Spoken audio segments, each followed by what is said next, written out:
नमस्कार, CME Patna YouTube channel पर आप सभी का स्वागत है। आज की इस वीडियो में हम लोग 6 से 10 फरवरी 2023 के करंट अफेयर को कवर करेंगे और उससे पहले 1 से 5 फरवरी के जो प्रश्न है उसके उत्तर को भी हम लोग देखेंगे। यहाँ पे एमएस प्रिंट हो गया है, तो चलिए आगे चलते हैं। पहला प्रश्न है कि पेरिस क्लब क्या है? तो इसका आंसर होगा कि यह कर्जदाता राष्ट्रों का अनौपचारिक समूह है और इसके बारे में विस्तृत जानकारी आपको पिछले करंट अफेयर के वीडियो में मिल जाएगी। दूसरा प्रश्न है कि ओरल पोलियो वैक्सीन का आविष्कार किसने किया था? तो इसका आंसर हो जाएगा डॉक्टर अल्बर्ट सेबिन। और तीसरा प्रश्न है, यह कथन आधारित प्रश्न है कि विश्व आर्द्रभूमि 2 फरवरी को मनाया जाता है। तो ये कथन सही है।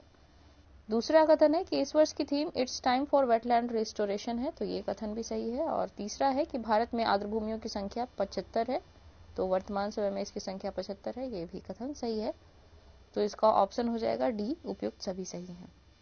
और चौथा प्रश्न है कि लद्दाख का पहला जैव विविधता स्थल कौन सा है? तो इसका आंसर है यायात्सो। ठीक है। और नेक्स्ट है पांचवा प्रश्न भी कथन आधारित प्रश्न है कि एंजल टैक्स का संबंध स्टार्टअप से है। तो ये सही कथन है। दूसरा है कि इसका प्रस्ताव वर्ष 2014 में लाया गया था। तो ये कथन गलत है। वर्ष 2014 में नहीं बल्कि 2012 में लाया गया था। ठीक है। और तीसरा है कि यह प्रारंभ से ही घरेलू व विदेशी निवेशकों पर लगाया जाता है। तो ये प्रारंभ से घरेलू निवेशकों पर लगाया जाता था। विदेशी निवेशकों पर लगाने के लिए इस पर अब प्रावधान आया है। तो ये कथन भी गलत हो जाता है। इस प्रकार सही आंसर होगा केवल 1। तो ये थे 1 से 5 फरवरी के प्रश्न। अब हम लोग चलते हैं आज के करंट अफेयर यानी कि 6 से 10 फरवरी 2023 के करंट अफेयर को देखते हैं। तो पहले हम लोग इसमें देखेंगे इंटरनेशनल न्यूज को। तो पहली खबर है कि भारत ने अंतर्राष्ट्रीय ऊर्जा मंच के सहयोग से बेंगलोर में 9वें एशियाई मंत्री स्तरीय ऊर्जा गोलमेज सम्मेलन की मेजबानी की। तो ये ध्यान रखना है कि अंतर्राष्ट्रीय ऊर्जा मंच का जो 9वां एशियाई मंत्री स्तरीय ऊर्जा गोलमेज सम्मेलन है वो बेंगलोर में हुआ है। ठीक है, बेंगलुरु में। और IEF 72 देशों के ऊर्जा मंत्रियों का विश्व का सबसे बड़ा अंतर्राष्ट्रीय संगठन है, इंटरनेशनल एनर्जी फोरम। ठीक है। नेक्स्ट है वर्ष 1993 में संपन्न भारत रूस मैत्री संधि की 30वीं वर्षगांठ मनाई गई है और यह संधि वर्ष 1971 में भारत व सोवियत संघ के मध्य संपन्न शांति, मित्रता व सहयोग संधि के स्थान पर लाई गई थी। यहाँ पे रूस लिख दिया है, उसके लिए माफी चाहती हूँ। ये हो जाएगा भारत व सोवियत संघ के मध्य जो शांति, मित्रता व सहयोग की संधि संपन्न हुई थी उसी के स्थान पर वर्ष 1993 में लाया गया था भारत रूस मैत्री संधि। क्यों लाया गया था? क्योंकि 1991 में USSR का विघटन हो गया था। तो ये पर्टिकुलर फिर रसिया के साथ लाया गया था। अब आगे है अंतर्राष्ट्रीय ऊर्जा एजेंसी ने लाइफ यानी लेसन्स फ्रॉम इंडिया शीर्षक से रिपोर्ट जारी की है और IEA की स्थापना 1974 ईस्वी में की गई थी। ठीक है। तो ये रिपोर्ट किसने जारी किया है? लेसन्स फ्रॉम इंडिया शीर्षक से। ये आपको ध्यान रखना है, अंतर्राष्ट्रीय ऊर्जा एजेंसी। नेक्स्ट है कि बृहस्पति के चंद्रमाओं की संख्या 80 से बढ़कर 92 हो गई है। ये आपको ध्यान रखना है, लेटेस्ट न्यूज है ये। और इसके साथ ही बृहस्पति सबसे अधिक चंद्रमाओं वाला ग्रह बन गया है और इसके पूर्व शनि के चंद्रमाओं की संख्या सबसे अधिक थी। वो कितनी थी? 83। तो वर्तमान समय में सबसे अधिक चंद्रमा किसके पास है? तो बृहस्पति के पास है। नेक्स्ट हम लोग देखते हैं कि भारतीय म्यूजिक कंपोजर रिकी केज को तीसरी बार ग्रैमी अवार्ड से सम्मानित किया गया और उनके एल्बम डिवाइन टाइड्स के लिए अवार्ड दिया गया है। तो ये ध्यान रखना है। और साथ ही साथ एक काम और करना है कि पिछली बार जो 2 इनको अवार्ड दिए गए हैं वो किस चीज के लिए दिए गए हैं, आप जाके गूगल करेंगे और उसके बारे में थोड़ा सा पढ़ लेंगे। आगे देखते हैं कि हाल ही में वैज्ञानिकों ने एक पृथ्वी जैसे क्या किया? तो हाल ही में वैज्ञानिकों ने एक पृथ्वी जैसे दिखने वाले ग्रह का पता लगाया है जो मनुष्यों के रहने योग्य हो सकता है। इस एक्सोप्लैनेट को वुल्फ 1069b नाम दिया गया है जो पृथ्वी से 31 प्रकाश वर्ष की दूरी पर स्थित है। तो ऐसे प्रश्न पूछने का चलन भी PSC में बढ़ गया है। तो ये आपको ध्यान रखना है कि वुल्फ 1069b क्या है? तो ये एक एक्सोप्लैनेट है जो कि पृथ्वी के समान दिखता भी है और जो मनुष्यों के रहने योग्य भी हो सकता है। तो ये थे इंटरनेशनल न्यूज। अब हम लोग चलते हैं नेशनल न्यूज पे। पहली खबर है कि हाल ही में प्रधानमंत्री ने चेन्नई मंगलुरु औद्योगिक गलियारा की आधारशिला रखी है और ज्ञात हो कि यह दक्षिण भारत की पहली औद्योगिक कॉरिडोर परियोजना है। ये ध्यान रखना है आप सभी को।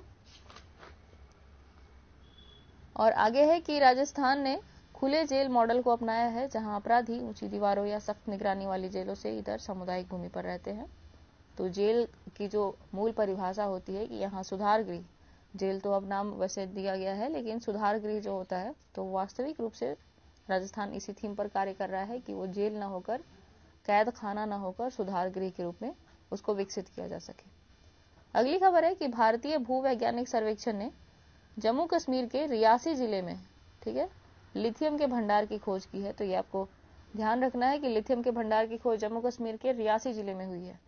और जिस प्रकार से दरभंगा जिले के कादराबाद मोहल्ले का उल्लेख हुआ था 68 बीपीएससी के क्वेश्चन में, तो हो सकता है कि इस प्रश्न का भी, अगर इस पे आधारित प्रश्न बनाया जाए तो रियासी जिले का भी उल्लेख किया जा सके। तो ये आपको ध्यान रखना है। वैसे वो बिहार विशेष पर आधारित था, तो इसीलिए वहां पे हो सकता है कि प्रॉपर जगह का नाम दिया गया हो, लेकिन आपको ध्यान रख के चलना है इसको। नेक्स्ट है, ज्ञात हो कि लिथियम सबसे हल्की धातु है और लिथियम उत्पादन में ऑस्ट्रेलिया सबसे अग्रणी है। तो यहाँ पे 2-3 फैक्ट हम लोगों ने देख लिए हैं कि एक तो ये लिथियम के भंडार जम्मू कश्मीर में पाए गए हैं और सबसे हल्की धातु भी लिथियम है। यहाँ थोड़ा मैं क्लियर कर देती हूँ। और लिथियम के उत्पादन में ऑस्ट्रेलिया सबसे अग्रणी है। और जब हल्की धातु की बात हो ही रही है तो सबसे भारी धातु का भी नाम हम लोग जान लेते हैं। तो सबसे भारी धातु ओस्मियम होते हैं। नेक्स्ट है, नीति आयोग द्वारा जारी report transforming industrial training institute में व्यावसायिक शिक्षा के लिए अलग केंद्रीय बोर्ड की स्थापना का प्रस्ताव रखा गया है। आगे चलते हैं हम लोग कि प्रधानमंत्री ने भारत ऊर्जा सप्ताह 2023 के दौरान E20 ईंधन लॉन्च किया और ज्ञात हो कि E20 ईंधन में 20% इथेनॉल व 80% पेट्रोल मिश्रित होते हैं।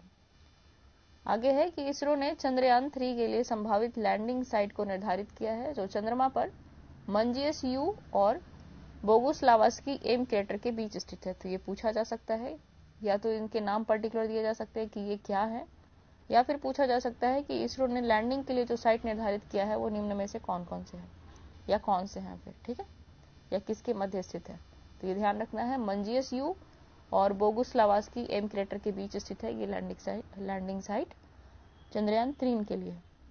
आगे है, हाल ही में इरूला समुदाय के 2 लोगों श्री वडिवेल गोपाल तथा श्री मासी सदाइया को पद्मश्री पुरस्कार से सम्मानित किया गया है, जिसने इरूला स्नेक कैचर्स औद्योगिक सहकारी समिति पर ध्यान केंद्रित किया है और इरूला जनजाति तमिलनाडु के उत्तरी जिलों में निवास करती है। नेक्स्ट है कि 5 फरवरी को संत गुरु रविदास की जयंती मनाई गई और ज्ञात हो कि संत गुरु रविदास 15वीं शताब्दी के संत और भक्ति आंदोलन के प्रमुख सुधारकों में से थे और इनकी 41 कविताओं को सिखों के धार्मिक ग्रंथ गुरु ग्रंथ साहिब में शामिल किया गया था। ठीक है, यहाँ गुरु ग्रंथ साहिब होगा, छूट गया थोड़ा सा, उसके लिए माफी चाहती हूँ।